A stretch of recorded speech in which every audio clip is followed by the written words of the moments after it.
Welcome back, everyone, to another deep dive. You know how this works? We take a mountain of really fascinating material, and then we pull out those golden nuggets, those actionable insights that you can actually use to level up your life. Exactly. We cut through all the noise and get right to the good stuff.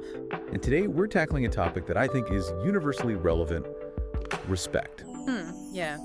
It's something we all want, right? Absolutely. Yeah. And it's interesting because we've been looking at this through the lens of habits. You know, those small, everyday actions that often fly under the radar, but actually have a huge impact on how others perceive us. It's not about demanding respect or expecting it just because of your position. It's about how you consistently show up. Yeah, exactly. It's those little things you do day in and day out. Think about someone you really admire. Okay, got it. What are those qualities that make them stand out? I bet a lot of it boils down to their habits, their consistent actions. Yeah, definitely. It's about their character, right? Right. And our mission today for you, the learner, is to break this down into practical steps. Because we want you to walk away from this deep dive with some concrete strategies you can start using immediately to build more respect in your own life. And not just in a superficial way, but in a way that feels authentic and meaningful. Exactly. So let's jump right in. The first habit that really popped out for both of us was keeping your word. Always, right? Yeah, always. It seems so basic, but it's the foundation of trust. It is. It's like the bedrock. Yeah. You know, without that, nothing else really matters. And it doesn't have to be these huge dramatic promises. Right. It's about the little things. There was this story in the material about a guy named David. Okay. He wasn't necessarily the most outgoing or charismatic person, but he was incredibly reliable. Like, you could always count on him. Always. If he said he'd do something, he did it, even if it was something small. And over time, that built up a reputation. People knew they could trust him completely. Yeah, I see that. It's like those small deposits in a trust bank, right? I love that analogy. Yeah. It really is. And of course, nobody's perfect. We all slip up sometimes. Sure. But it's about the intention and the effort. Even if something comes up and you can't fulfill a promise exactly as planned, being upfront and communicating that clearly as soon as possible. Yeah, definitely. That shows respect for the other person's time and expectations. Absolutely. I mean, think about it from your own perspective. When someone consistently delivers, even on the small things, you start to trust them more, right? I totally do. Okay, let's move on to another habit that I think speaks volumes, and that is arriving early. Not just on time? Not just on time, a few minutes early. Got it. Might seem like a little thing, but it sends a really strong message. Oh, yeah? One source actually gave a specific example. Imagine showing up for a 9.0 meeting at 8.55. Okay. It shows you value the other person's time. You're prepared. You're ready to go. Exactly. And I love this analogy they use is like planting seeds early for a rich harvest. You're being proactive about building trust. I like that. Now, have you ever experienced where someone's punctuality or lack of it really impacted your first impression of them? Oh, totally. I remember this one job interview and the candidate was really late. Oh, no. Yeah, no explanation, nothing. And right away, it made me question their organizational skills, your Yeah. commitment. Yeah, it's like, if they can't be on time for something as important as an interview, what else will they be late for? Right. But on the other hand, when someone shows up a few minutes early, ready to go, it just makes such a positive first impression. Definitely. Okay, what about habit number 3? All right, habit number 3 is a big one. Owning your mistakes. Oh, that's a tough one. It is tough, but it's so important for earning respect. The sources we looked at emphasize that everyone makes mistakes. Right. It's part of being human. Right. The difference is how we handle them. Do we take responsibility or do we try to blame others? Exactly. And it's tempting to try to make excuses or deflect, but ultimately being honest and taking ownership, even when it's uncomfortable, earns you more respect than trying to appear perfect. Yeah, I agree. It shows integrity. It really does. It takes courage, though. It does. It's not easy. There's this great quote by Denzel Washington that really resonated with me. He said, "Ease is a greater threat to progress than hardship." That's a good one. It's so true, right? Owning our mistakes is hard, but it's how we grow. Have you ever been in a situation where someone owned up to a mistake and it actually increased your respect for them? Oh, absolutely. I had a colleague once who messed up a project deadline. It was a pretty big deal. And instead of trying to cover it up, they immediately went to the boss, explained what happened, took full responsibility, and then they even came up with a plan to fix it. That level of accountability was really impressive. Yeah, I could see why that would earn a lot of respect. Okay, habit number 4, listen first, speak second. Oh, that's crucial in any relationship. It is. And in our fast-paced world, it can be a challenge. Definitely. Everyone wants to be heard, but not everyone is actually listening. Right. And the sources we read really emphasized how important it is to make people feel heard. They said that true listening is like a gift. I like that. It costs you nothing, but it means so much to the other person. Yeah, it shows you care. And one practical tip that stood out was to pause for a few seconds after someone finishes speaking before you respond. Just that little pause shows you are actually processing what they said, not just waiting for your turn to talk. Yeah, that makes a big difference. Now, think about a conversation where you felt really heard and understood. Okay. What made that experience stand out? What made it different was the other person was really present. They were making eye contact, not interrupting.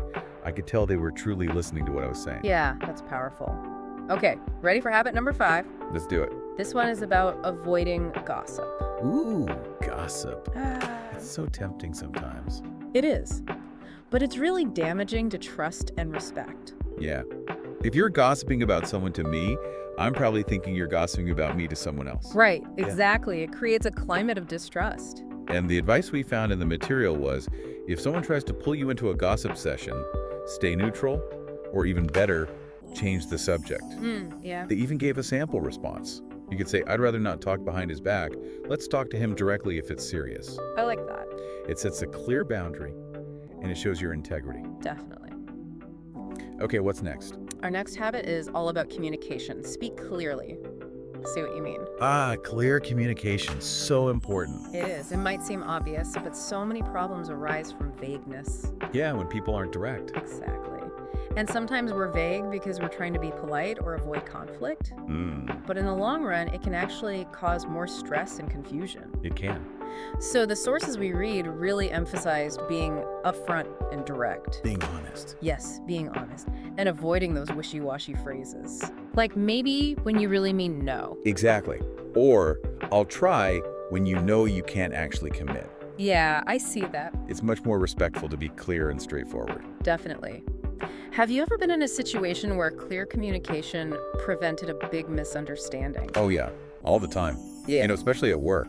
When you're collaborating on a project, clear instructions and expectations make such a difference. Yeah. I remember this one project where the initial brief was really vague and everyone on the team was kind of working off of different assumptions. It wasn't until we had a meeting and really spelled things out clearly that we were all finally on the same page. Makes sense. Okay, what about habit number 7? All right, habit number 7 is bring solutions, not just problems. Interesting. It's about that proactive, solution-oriented mindset. Not just complaining, right? Right. Everyone can point out problems, but the people who earn respect are those who also offer solutions. The problem solved. Yes. And there was a great story in one of the sources about this woman, Maya.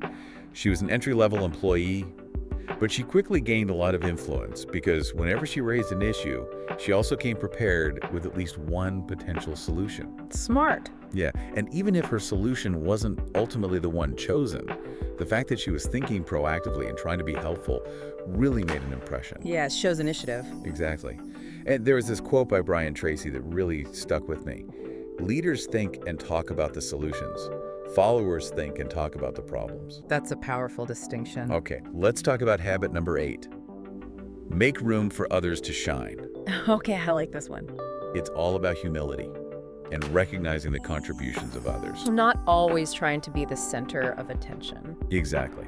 And it can be hard sometimes, especially when you've worked really hard on something. Yeah. But giving credit where it's due shows a real generosity of spirit. There was a beautiful analogy in the material about how one candle can light another candle without diminishing its own flame.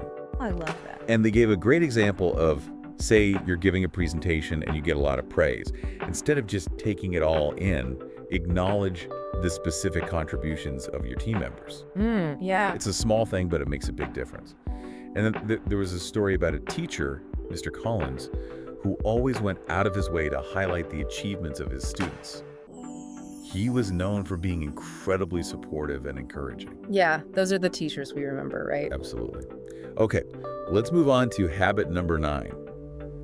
Go the extra mile consistently. Not just once in a while, but make it a habit. Exactly. It's those small, consistent actions that really build up a reputation over time. Like what kind of actions? Well, they gave some great examples, like after a meeting, sending a thank you email, Okay. or finishing a task a little ahead of schedule, Hmm. or even just offering to help a teammate who's struggling. Yeah, those are all good ones. None of them are earth-shattering on their own, but when you do those kinds of things consistently, it really makes a difference. It shows you care. And there's this great story about a guy named James who was incredibly successful in his career. And it wasn't because he was the absolute best at everything, but because he was always reliable and willing to go the extra mile. Interesting. Ready for habit number 10? Yeah, hit me. All right, this one is about growth. Ask for honest feedback. Ooh, that can be tough. It can be really tough, but it's so valuable. Because it helps you improve. Exactly. But most people are afraid to ask for honest feedback. Yeah, I get that. They're afraid of hearing negative things. It's easier to just stay in your comfort zone. Right. But if you want to grow, you have to be willing to step outside of that comfort zone. And one of the suggestions was to change the way you ask for feedback.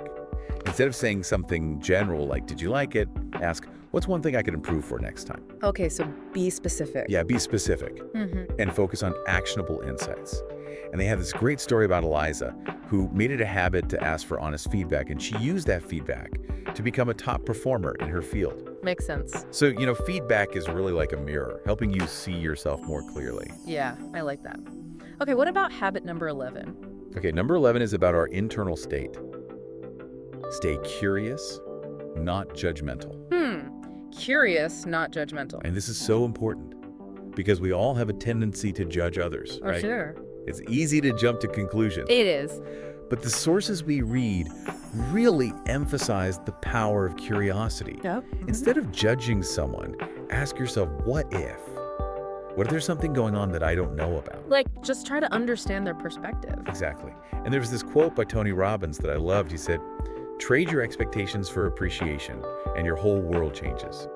That's deep. And practically speaking, asking open-ended questions can really help. Like, why do you think that? What made you feel that way? Can you tell me more? Yeah, those are great examples. And it's amazing how just shifting from a judgmental mindset to a curious one can completely change the dynamic of an interaction. For sure. Okay, last habit. Last habit, number 12. Keep your cool under pressure. Stay calm. Stay calm. Because how you react in those stressful situations, it really reveals a lot about your character. Yeah. It shows your strength. It does. And one of the sources told a story about a guy named Thomas. He was leading his team through this major system crash. Oh. Yeah, it was a really high-pressure situation. Definitely. But Thomas remained completely calm. Wow. He didn't panic. He didn't get flustered. And because of that, he was able to guide his team through the crisis and come up with a solution.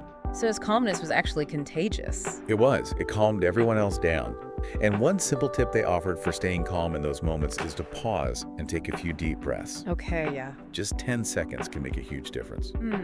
That's good advice. So, we've covered a lot of ground here today, but what I really want you to take away is that these 12 habits, while they might seem simple individually, have a cumulative effect. They build upon each other. They do. And when you practice them consistently, they send a powerful message about who you are and how you treat others. And ultimately, that's how you earn respect. Exactly. So for you, the learner, I want you to think about which of these habits resonates most strongly with you. Oh, which one you might want to work on? Yeah. And as a starting point, pick just one. Just one. Just one habit to focus on this week. And see how it impacts your interactions. Even small changes can make a big difference. They can. So what are you going to focus on? What habit are you going to implement? We'd love to hear your thoughts. Join the conversation. And let us know. See you next time for another deep dive. Bye for now.